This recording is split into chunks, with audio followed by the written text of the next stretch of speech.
Hello friends, আমি টুসি। আজকে দেখো সকাল সকাল স্নান করে চলে আসলাম। মেয়ের আজকে জন্মদিন আছে। আমি সারাদিনে কি কি করি তোমরা সেগুলো দেখো। যাই হোক, সকালবেলা থেকে ভেবেছিলাম অনেক কিছু রান্না বান্না করবো, একটু ওকে অনেক রকম কিছু করে টোরে দেবো, কিন্তু হট করে শরীর খারাপ হওয়াতে সব কিছু মানে ন্যাচাকার হয়ে গেল। তখন ও বললো যে মা আমার আর ভালো লাগছে না, শুধু মাংস ভাতই করো, আর ভাইকে দিয়ে একটা শুধু মাংসেরই একটা কি রেসিপি খাবে বললো, সেটা শুধু করে দাও। তাই করা হলো।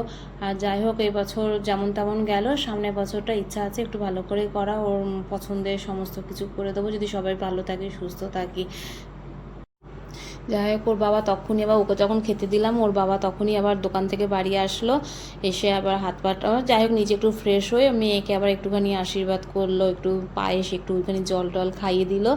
তারপরে মেয়ে তো হাসছে, লজ্জাও পাচ্ছে একটু মনে হচ্ছে। এরপরে আমিও একটুখানি বসে গেলাম, একটু আশীর্বাদ করলাম।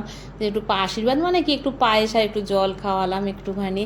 যাই হোক, ও একটু আনন্দ পাচ্ছিল মনে, শরীর খারাপ তবুও একটুখানি বসেছিল, খেলো একটু কষ্ট করে।